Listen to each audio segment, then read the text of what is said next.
दर्शन करने की अभिलाषा निरंतर बनी रहे। उर अभिलाष निरंतर सोई, तुलसीदास जी कहते हैं। और देखिए नयन परम प्रभु सोई, जिनके भीतर में निरंतर ये अभिलाषा बनी रहेगी कि हमको दर्शन हो, दर्शन हो, दर्शन हो, उनको दर्शन हो। आज जो ये है कि होगा तो ठीक है, नहीं होगा तब भी ठीक है, तब नहीं होगा। जिनके भीतर ये है कि हमको दर्शन करना है। रामकृष्ण परमहंस का नाम सुने कि नहीं? कहाँ के थे? माँ काली का दर्शन हुआ था ना। तोतापुरी जी आए थे ना, पटियाला से, पंजाब से चल करके वहां दक्षिणेश्वर आए थे। तो कहा कि दीक्षा ले लो मुझसे, ब्रह्म दीक्षा। कहा पहले माँ काली से पूछूंगा तब लूंगा। मतलब क्या हुआ? माँ काली का दर्शन होता था ना उनको। कैसे दर्शन पाए थे वो? आप पढ़िए, उनकी जीवनी पढ़िए। रामकृष्ण परमहंस जी महाराज प्रातः काल जगते थे, अब माँ काली के मंदिर में घंट शंख आदि बजा करके, अब पूजा वूजा करके, अब कुछ खा पी लेते थे। अब पंचवटी बगल में, पंचवटी में वहाँ चले जाते थे। दिन भर वहाँ बैठ करके माँ काली का चिंतन करते थे, माँ काली का ध्यान करते थे। दिन भर बैठे रहते थे, भूखे प्यासे बैठे हैं, चिंतन कर रहे हैं माँ काली का दर्शन कब हो, कैसे दर्शन हो, ये भाव लेकर के वहां बैठे रहते। अब बैठे बैठे दिन कैसे बीतता था उनको पता ही नहीं चलता।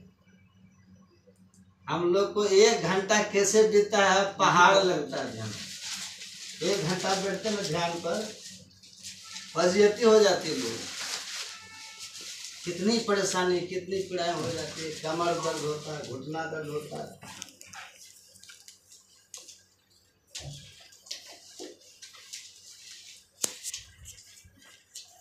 तो कई बार हम देखते हैं कि जब 1 घंटा पूरा हो जाए, 2 मिनट ज्यादा होता है ना, तो किसी किसी को हुरा मारता नहीं देते हैं ऐसे करके।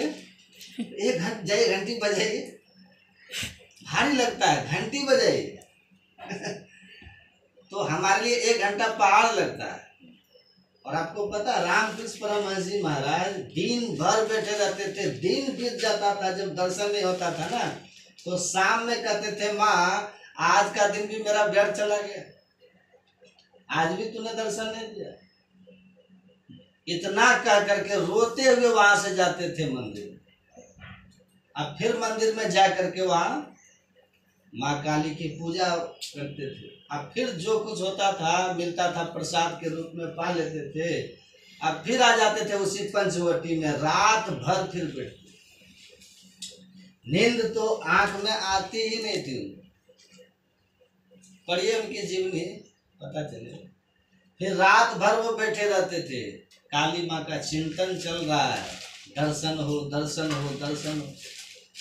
उस बीच में खाना पीना सब खत्म, सुखिया सब संसार, खाए और सोवे, दुखिया दास कबीर रोवे और जागे, जागे और रोवे।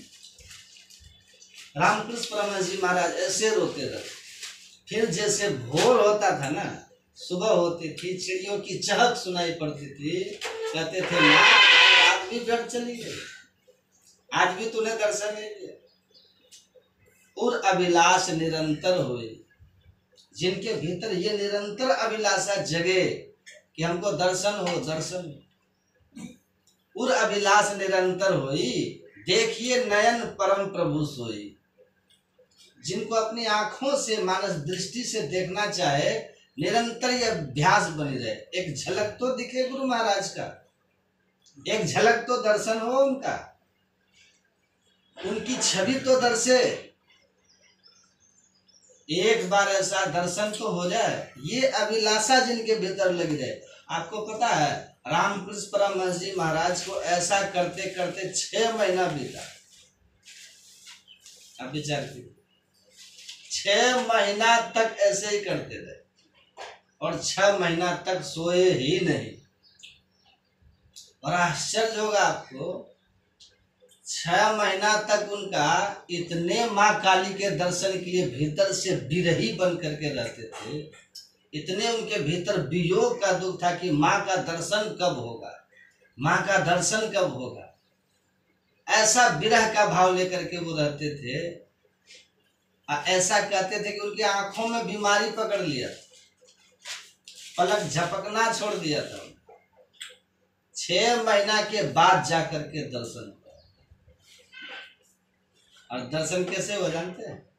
6 महीना के बाद जब दर्शन हुआ रामकृष्ण परमहंस जी महाराज को, तो दर्शन तो हो गया, आंख बंद है तब भी दर्शन और आंख खुली है तब भी दर्शन। इसको कहते हैं मानस दर्शन।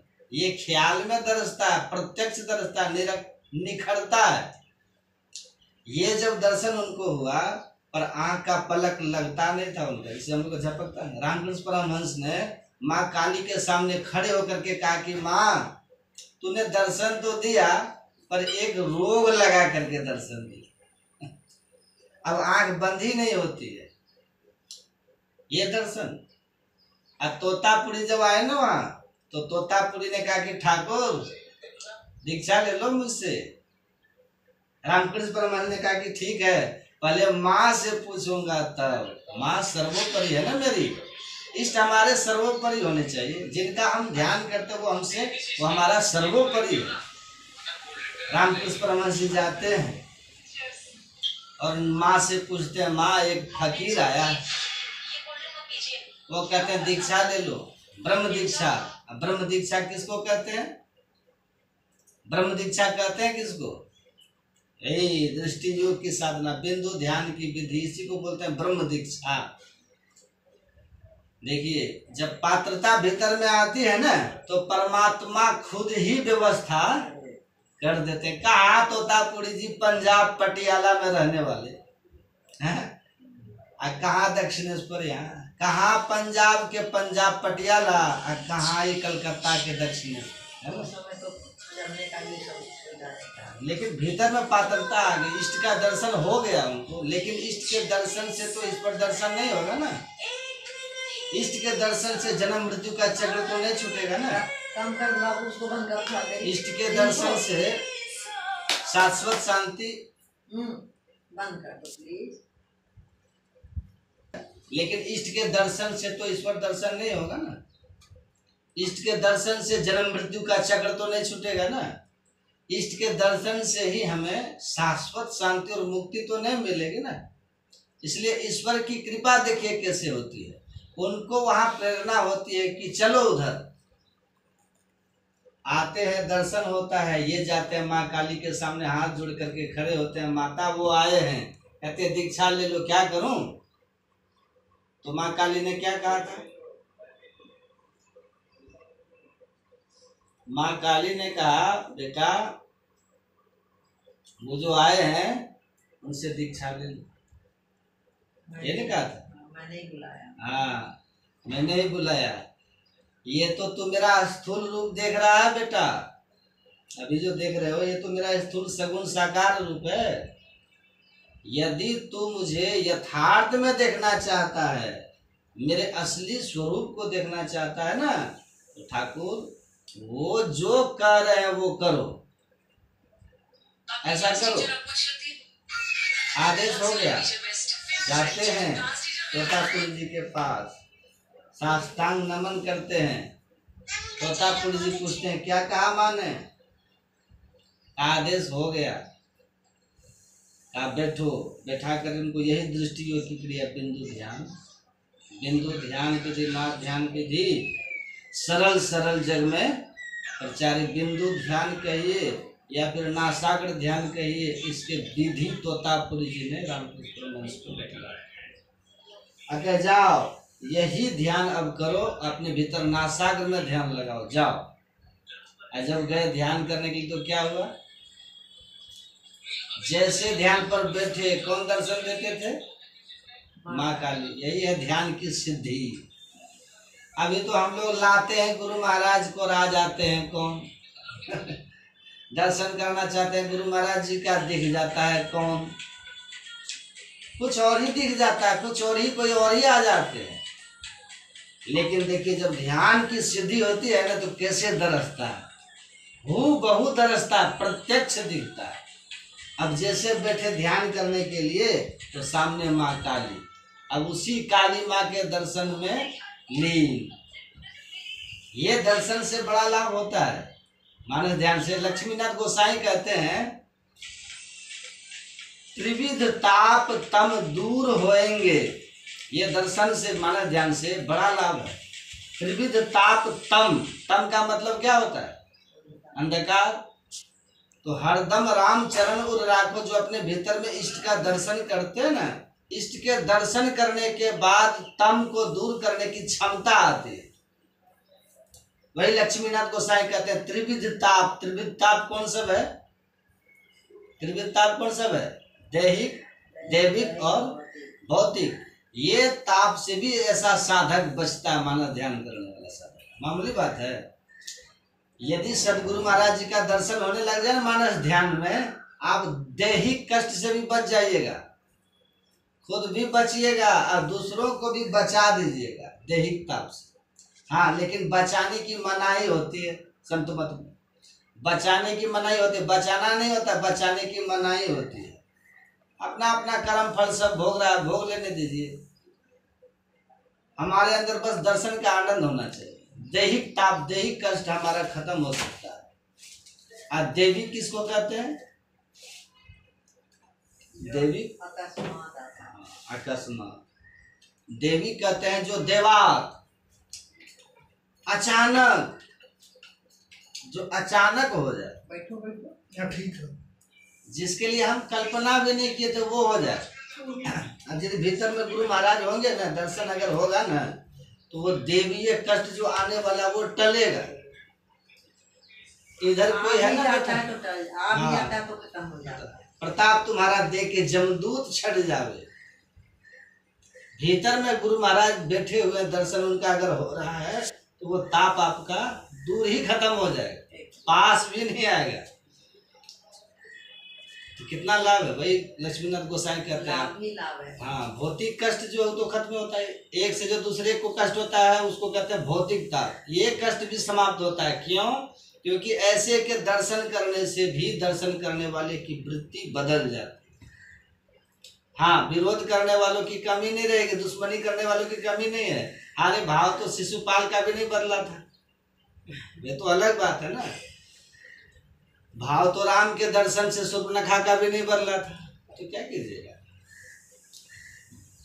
लेकिन दर्शन से दर्शन का प्रभाव तो पड़ता ही है ना।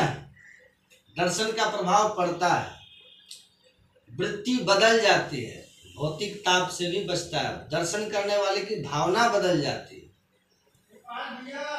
भावना परिवर्तित हो जाती है। उनका शत्रु जो है वो मित्र बन जाता है। मानस ध्यान करने वाले शत्रु के भीतर की शत्रुता धीरे धीरे समाप्त हो जाती है, उनके प्रति मैत्री की भावना जागृत हो जाती है। ये सब है त्रिविध ताप, ये खत्म होगा। और सबसे जो बड़ा लाभ है मानस ध्यान का, वो भीतर का जो अंधकार है ना, वो झीना पड़ने लग जाता है। आप पढ़िएगा, पूज्यपाद भगीरथ बाबा ने, गुरु से भी पूज्यपाद भगीरथ जी महाराज ने परमाराज संत सदगुरु महाराज जी से पूछा कि सरकार दिव्य दृष्टि का प्रारंभ कहाँ से है। सुने ये प्रश्न? वो सुनाते हैं पूज्य बाबा, कहा सरकार दिव्य दृष्टि का प्रारंभ कहाँ से है। तो परमाराज संत सदगुरु महाराज जी ने कहने की कृपा की थी, मानस ध्यान से ही शुरू हो जाती। ये दर्शन यदि किन्हीं के भीतर में हो, अंधकार झीना, ये दर्शन किन्हीं के भीतर में अगर हो, उनको दिव्य दृष्टि मतलब वो दूसरों के मन को ताड़ने लगेगी कि इनके भीतर क्या चल रहा है। लक्ष्मीनाथ गोसाई ने तो अद्भुत कह दिया, ताको होए न धोखो। वो जल्दी धोखा उखा खाने वाले नहीं होते हैं जो मानस ध्यान कर लेते। धोखा देने वाले, जो धोखा देने वाले होंगे ना, धोखा देने वाले धोखा देंगे, उसके पहले वो आगे निकल जाते। तो आपको वही ना हो ना धोखो, वो धोखा भी नहीं खाएगा। लक्ष्मीनाथ गोसाई का कितना अद्भुत है। और भी देखिए, निर्मल शील स्वरूप बनेगा, उनके भीतर शीलता का पदार्पण होता है। वो शीलवान विनम्र हो जाते हैं, वो शीलवान हो जाते हैं, शीलता उनके भीतर आती है। अश्लीलता कहते हैं किसको? शीलता कहते हैं सदाचार का पालन, पांचों पाप से बच करके रहे और विनम्र रहे। ये तो शीलता है ना। कोई केवल विनम्र रहे, अब पांचों पाप से नहीं बचे तो शीलता वहां नहीं आएगी। शीलता, निर्मल शीलता उनके भीतर आ जाती है। और देखिए कितना बड़ा बड़ा लाभ है, माना ध्यान से। ज्ञान, विराग, विवेक, चातुरी बसे तही ताको। अब ऐसे जो अपने भीतर में है, सदगुरु महाराज जी का दर्शन करेंगे ना, उनके दिल दिमाग में ज्ञान भर जाएगा, ज्ञान का प्रकाश फैलेगा वहां। क्योंकि मन सतोगुण गुणी वृत्ति में रहने लगा ना। और सतोगुण का क्या गुण है? सत्व गुण का गुण है ज्ञान का प्रकाश। अब वहां उसके भीतर ज्ञान प्रकाशित हो जाएगा और भीतर से वैराग। वैराग क्यों होगा उनके भीतर में? उन्होंने ऐसे रूप का दर्शन कर लिया है। ये जो फोटो हम लोग देखते हैं ना गुरु महाराज जी का, ये फोटो जैसे भी है ना, है तो ओरिजिनल है ना गुरु महाराज जी का। तो ओरिजिनल फोटो का ही ध्यान करना चाहिए। ओरिजिनल, मान लीजिए एक जगह पर ओरिजिनल फोटो भी है, असली फोटो भी है, और एक नकली फोटो है, तो किनका ध्यान करना चाहिए?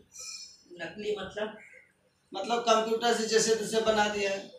जब मान लीजिए उपलब्ध होगा ही नहीं, तब तो जो मिलेगा उसी का करना होगा। लेकिन जब तक अपने यहाँ असली फोटो गुरु महाराज जी का है, तो प्रयास हमारा ये होना चाहिए कि असली फोटो ही घर में रखे।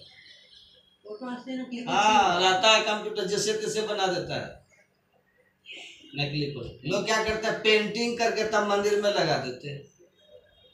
ये नहीं, नकली बना करके तब घर में रख लेते हैं। जब ओरिजिनल है तो क्यों करते हैं सर? जब हमको समझ नहीं आया नकली कैसे हुआ? नकली में अंगुली सब नकली है, कंप्यूटर से बना दिया है। ओरिजिनल हाथ नहीं है, ओरिजिनल दाढ़ी नहीं है, ओरिजिनल नाक नहीं है। जितना आकर्षण ओरिजिनल वाला में है, कंप्यूटर से तो ऐसा का ऐसा बन जाता है ना। अब मिल जाता है, लेकिन अलग से क्यों बनाएगा? बना देता है। अभी देखिएगा ना, कितना नकली फोटो बना बेचता है। लोग घर में जाते देखते वही नकली फोटो है। हाँ, उंगली सब नकली, पैर का सब उंगली नकली, गुरु महाराज का एकदम ये कहाँ पर नकली, भवा भी नकली, सब चीज नकली। उसमें जब ओरिजिनल है तो ओरिजिनल रखना चाहिए। ये हम लोग देखते हैं ना, जितना आकर्षण अभी गुरु महाराज के ओरिजिनल फोटो में है, उससे करोड़ों गुना अधिक आकर्षण भीतर में होता है। गुरु महाराज के दर्शन से भीतर में आकर्षण बढ़ जाता है। फोटो यही रहेगा, रूप यही रहेगा, पर वहां आकर्षण, अट्रैक्शन बढ़ जाएगा अंदर में देखने से। बाहर का अटैचमेंट शून्य हो जाएगा, खत्म हो जाएगा, और भीतर में बढ़ जाएगा, भीतर में आकर्षण हो जाएगा। इसीलिए वो स्वतः वैरागी हो जाते हैं। सुन रहे हैं ना? वो स्वतः वैरागी हो जाते हैं, मानस ध्यान करने से, अंदर में देखने से। अब खत्म कर देते हैं, थोड़ा सा बता। बहुत अच्छा बता रहे बाबा। ये है तो वैरागी बन जाते हैं, वो स्वतः विरक्त हो जाते हैं, और वो विवेकी भी हो जाते हैं। और वही रिकॉर्ड कर रहे हैं, वही हाँ, वो भक्त जैसा दिखेगा। फिर भले ललाट पर वो तिलक नहीं लेगा, चंदन नहीं है, पर उनकी सौम्यता, उनका सद्व्यवहार, उनकी सादगी ये बतलाती है ये भक्त है। भले वो चिन्ह नहीं है कोई उसके भीतर बाहर में, कंठी गला में पहन लिए हैं, लेकिन ये सब साधन भजन नहीं करते हैं तो भक्त हुए? खाली कंठी पहने। एक सत्संगी से कबीर पंथी ने कहा, क्या रे आप कंठी नहीं पहने?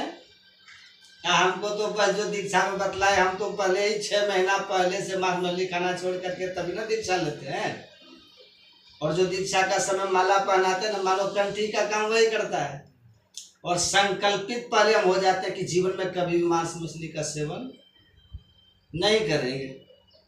और निरंतर जो सुमिरन भजन करते हैं ना, आप पढ़िएगा, दुल्हन दास जी महाराज कितना बढ़िया कहते हैं, वे कहते हैं दुल्लनदास जी, संत दुल्लनदास जी महाराज, दिन और रैन रहे सुधि लागी, यही माला यही सुमिरन है।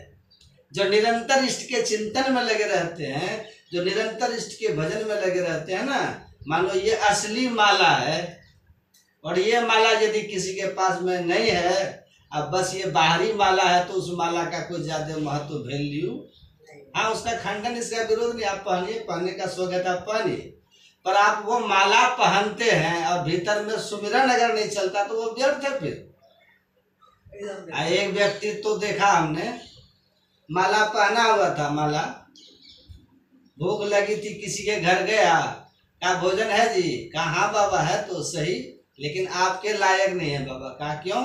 कहा क्योंकि आप कंठी पहने हैं ना, कंठी, यहाँ पर यह मछली। कहा कोई बात नहीं, कंठी उतार देते हैं, ले आओ।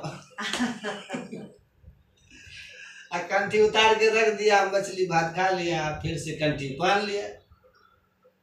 तो ये कंठी से काम नहीं चलेगा। यदि भीतर से भजन शुरू होगा ना, तो आप स्वाभाविक रूप से भक्तों की तरह दिखेंगे, सत्संगी दिखेंगे, आप भक्तों की तरह परिलक्षित होंगे। ऐसा भाव, ऐसी वृत्ति भीतर से जगेगी, ऐसी शालीनता, ऐसा सद्गुण भीतर से प्रकट होता है, ये सब आएगा। तो ये बड़ा महत्व है। जिसके भीतर उर अभिलाष निरंतर होई, आ देखिए नयन परम प्रभु सोई। अच्छा, कैसे देखना चाहिए? आपने कभी देखा चकोर पक्षी? कभी देखे? नहीं। चकोर पक्षी हम सुने हैं, देखे हम भी नहीं। चकोर पक्षी किसको देखता है? 3 पक्षी की चर्चा है शास्त्रों में, चकोर, चातक और चकवा, तीनों चकार है। चकोर, चातक और चकवा। चकोर की क्या विशेषता है? चकोर पक्षी की खासियत यह है कि चकोर पक्षी एक टक चंद्रमा को निहारता है। चकोर का ये स्वभाव है, जैसे चंद्रमा उगता है ना रात में, वो चंद्रमा को देखेगा। जेही दिशि फिरे चंद्र, तेही दिशि मुंह को फेरे। अगर पूरब की तरफ चातक क्या हुआ नहीं सुने, वो एक टक देखेगा, और जैसे जैसे चंद्रमा ऊपर आ जाएगा तो चकोर का गर्दन भी, उधर की गला भी घूमता जाएगा। और जब चंद्रमा डूब जाता है ना, तो वो चंद्रमा की खोज वो चकोर आग में जाके करता है। देख, क्योंकि आग जलाती है, जबकि इतना विरही होता है ना चंद्रमा के प्रति वो चकोर, कि आग में जाकर के ढूंढता है। कबीर साहब यही कह रहे, चकोर की तरह जो बनते हैं ना, उनको दर्शन। गुरु मूर्ति गति चंद्रमा, आ सेवक नयन चकोर, आ पलक पलक निरखत रहे गुरु मूर्ति की। जो पलक पलक गुरु महाराज की तरफ देखते रहेंगे ना, उन्हीं को धीरे धीरे मानस ध्यान बन जाए। इसके लिए समय लगाना पड़ेगा, इसके लिए